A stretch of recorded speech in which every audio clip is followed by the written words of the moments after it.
ನಮಸ್ಕಾರ. ಕೆಲವೊಮ್ಮೆ ಜೀವನದಲ್ಲಿ ನಾವು ಎಷ್ಟೇ ಓಡಿದ್ರೂ ಕೆಲವು ಪ್ರಶ್ನೆಗಳಿಗೆ ಉತ್ತರವೇ ಸಿಗೋದಿಲ್ಲ ಅಲ್ವಾ?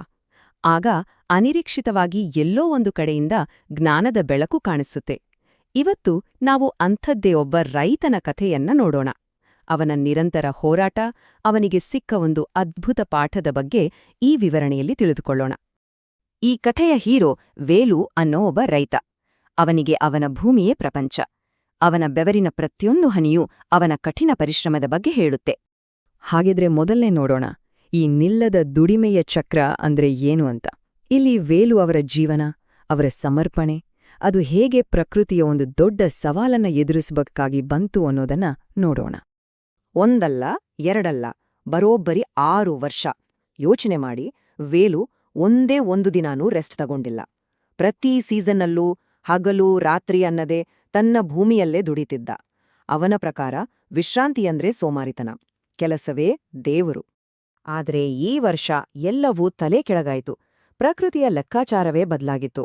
ಅವನ ಕಠಿಣ ಪರಿಶ್ರಮಕ್ಕೆ ಸಿಗ್ಬೇಕಿದ್ದ ಫಲ ಅಂದ್ರೆ ಮಳೆ ಬರಲೇ ಇಲ್ಲ. ಅವನ ನಂಬಿಕೆಯ ಅಡಿಪಾಯವೇ ಅಲ್ಲಾಡೋಕ್ಕೆ ಶುರುವಾಯಿತು. ದಿನಗಳು ವಾರಗಳಾದವು, ವಾರಗಳು ತಿಂಗಳುಗಳಾದವು. ಆದ್ರೆ ಆಕಾಶದಿಂದ ಒಂದೇ ಒಂದು ಹನಿ ನೀರು ಕೆಳಗೆ ಬರ್ಲಿಲ್ಲ. ಒಂದು ಕಾಲದಲ್ಲಿ ಹಚ್ಚ ಹಸಿರಾಗಿದ್ದ ಅವನ ಪ್ರೀತಿಯ ಭೂಮಿ ಈಗ ಬಿರುಕು ಬಿಟ್ಟ ಮರುಭೂಮಿಯ ತರ ಕಾಣ್ತಿತ್ತು.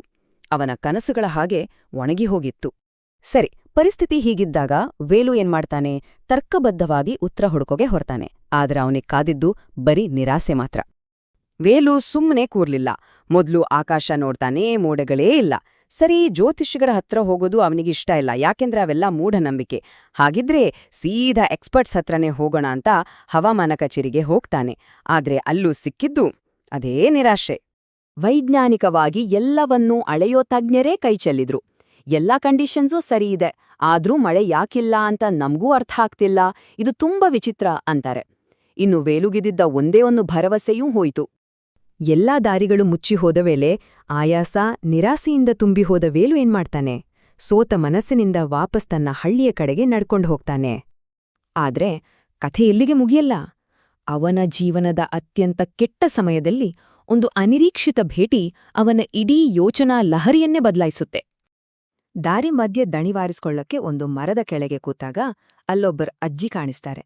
ಅವರ ಮುಖವೆಲ್ಲ ಸುಕ್ಕುಗಟ್ಟಿತ್ತು. ಆದ್ರೆ ಅವರು ನಕ್ಕಾಗ ಕಣ್ಣಲ್ಲಿ ಒಂದು ಬೇರೆಯೇ ಹೊಳಪು, ಜೀವನದ ಅನುಭವದ ಹೊಳಪದು. ವೇಲು ತನ್ನ ಎಲ್ಲಾ ನೋವನ್ನ ಆ ಅಜ್ಜಿ ಮುಂದೆ ತೋಡ್ಕೊಳ್ತಾನೆ. ನೋಡಿ, ನಾನು ಎಷ್ಟು ಪ್ರಾಮಾಣಿಕವಾಗಿ ಕಷ್ಟಪಟ್ಟು ದುಡಿದಿದ್ದೀನಿ, ಆದ್ರೂ ನನಗೇ ಯಾಕೆ ಈ ಶಿಕ್ಷೆ? ಅವನ ಧ್ವನಿಯಲ್ಲಿ ಅಸಹಾಯಕತೆ ಇತ್ತು. ಈಗ ಬರ್ತಿದೆ ನೋಡಿ ಕಥೆಯ ಅತ್ಯಂತ ಪ್ರಮುಖ ತಿರುವು. ಭೂಮಿಗೆ ವಿಶ್ರಾಂತಿ ಬೇಕು ಅನ್ನೋ ಒಂದು ಹೊಸ ಕ್ರಾಂತಿಕಾರಿ ಯೋಜನೆ. ಆ ಅಜ್ಜಿ ತುಂಬಾ ಸರಳವಾಗಿ ಒಂದು ಪ್ರಶ್ನೆ ಕೇಳ್ತಾರೆ. ಬಹುಶಃ ನೀನು ಸ್ವಲ್ಪ ಜಾಸ್ತಿನೇ ಕೆಲಸ ಮಾಡಿದೆ ಅನ್ಸುತ್ತೆ. ನೋಡಿ, ವೇಲು ತನ್ನ ಯಾವ ಗುಣವನ್ನ ಶಕ್ತಿ ಅನ್ಕೊಂಡಿದ್ನೋ ಅದನ್ನೇ ಆ ಅಜ್ಜಿ ಸಮಸ್ಯೆಯ ಮೂಲ ಇರಬಹುದು ಅಂತ ಹೇಳ್ತಾರೆ.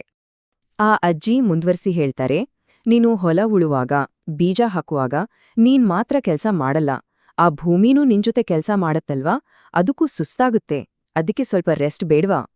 ಇದೇ ಮೊದಲ ಬಾರಿಗೆ ಯಾರೋ ಭೂಮಿಯನ್ನ ಒಂದು ಜೀವದ ಹಾಗೆ ನೋಡಿ ಮಾತಾಡ್ತಿದ್ರು. ಇಲ್ಲಿ 7 ಫಿಲಾಸಫಿಗಳು ಮುಖಾಮುಖಿಯಾಗುತ್ತೆ. ಒಂದು ವೇಲು ಅವರ್ದು, ವರ್ಷಪೂರ್ತಿ ದಿನದ 24 ಗಂಟೆನೂ ದುಡಿಮೆ ದುಡಿಮೆ ದುಡಿಮೆ. ಇನ್ನೊಂದು ಪ್ರಕೃತಿಯ ನಿಯಮ, ವಿಶ್ರಾಂತಿ ತಗೊಂಡು ಮತ್ತೆ ಹೊಸ ಹುರುಪಿನಿಂದ ಚಿಗುರೋದು. ಈ ಬ್ಯಾಲೆನ್ಸ್ ಎಷ್ಟು ಮುಖ್ಯ ಅಲ್ವಾ? ಆ ಅಜ್ಜಿ ಕೊನೆಗೆ ಹೇಳ್ತಾರೆ, ಮನೆಗ್ ಹೋಗಪ್ಪ, ಪ್ರಕೃತಿಗೆ ಎಲ್ಲಾನೂ ಗೊತ್ತು, ಅದು ನೋಡ್ಕೊಳುತ್ತೆ, ನೀನು ಮನೆಗ್ ಹೋಗು.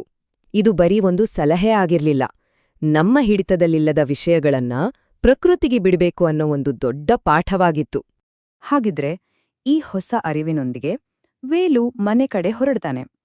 ಅವನ ಮನಸ್ಸು ಬದಲಾದಂತೆ ಹೊರಗಿನ ಪ್ರಪಂಚದಲ್ಲೂ ಏನೋ ಬದಲಾವಣೆ ಶುರುವಾಗುತ್ತೆ. ಈಗ ಅವನಿಗೆ ತನ್ನ ಭೂಮಿ ಬಗ್ಗೆ ಸಿಟ್ಟಿರ್ಲಿಲ್ಲ, ಕೋಪನೂ ಇರ್ಲಿಲ್ಲ. ಬದಲಿಗೆ ಒಂದು ತರದ ಪ್ರೀತಿ, ಕಾಳಜಿ. ಪಾಪ, ನನ್ನ ಭೂಮಿ ಇಷ್ಟು ದಿನ ಸುಸ್ತಾಗಿತ್ತು, ಈಗ ಶಾಂತವಾಗಿ ಉಸಿರಾಡ್ತಾ ರೆಸ್ಟ್ ಮಾಡ್ತಿದೆ ಅಂತ ಅಂದ್ಕೊಳ್ತಾನೆ. ಹೀಗೆ ಅವನು ಯೋಚನೆ ಮಾಡ್ತಿದ್ದಾಗೆ ಬೆನ್ನಿಗೆ ತಣ್ಣನೆ ಗಾಳಿ ಬಂದು ತಾಕುತ್ತೆ. ಇದು ಪ್ರಕೃತಿಯ ಮೊದಲ ಸ್ಪಂದನೆ. ನಂತರ ಅವನ ಭುಜದ ಮೇಲೆ ಚಿಕ್ಕದಾಗಿ ಒಂದು ಹನಿ ನೀರು ಬೀಳುತ್ತೆ. ಅದೊಂದು ಮಳೆ ಹನಿ ಆಗಿರಲಿಲ್ಲ, ಅದು ಒಂದು ಭರವಸೆಯ ಹನಿ. ನೋಡ್ತಾ ನೋಡ್ತಾ ಆಕಾಶ ಕಪ್ಪಾಗುತ್ತೆ, ಮೋಡಗಳು ಒಟ್ಟಾಗುತ್ತೆ, ಕೊನೆಗೂ ಅವನು ಕಾಯ್ತಿದ್ದ ಆ ಸಿಹಿಯಾದ ಮಣ್ಣಿನ ವಾಸನೆಯ ಮಳೆ ಸುರಿಯಕ್ ಶುರುವಾಗುತ್ತೆ. ಈ ಕಥೆ ನಮ್ಮೆಲ್ಲರನ್ನೂ ಒಂದು ಮುಖ್ಯವಾದ ಪ್ರಶ್ನೆ ಕೇಳುತ್ತೆ. ಇವತ್ತಿನ ಜಗತ್ತಿನಲ್ಲಿ ಎಲ್ರೂ ಓಡ್ತಾ ಇರು, ನಿಲ್ಬೇಡ ಅಂತ ಹೇಳ್ತಾರೆ. ಇಂಥ ಸಮಯದಲ್ಲಿ ಕೆಲವೊಮ್ಮೆ ಸುಮ್ಮನೆ ನಿಲ್ಲೋದ್ರಲ್ಲಿ, ಪ್ರಕೃತಿಯ ಮಾತನ್ನ ಕೇಳೋದ್ರಲ್ಲಿ ಒಂದು ದೊಡ್ಡ ಜ್ಞಾನ ಅಡಗಿದೆ ಅನ್ನೋದನ್ನ ನಾವು ಅರ್ಥ ಮಾಡ್ಕೊಳ್ಳೋದು ಹೇಗೆ? ಇದ್ರ ಬಗ್ಗೆ ಯೋಚನೆ ಮಾಡ್ಬೇಕು.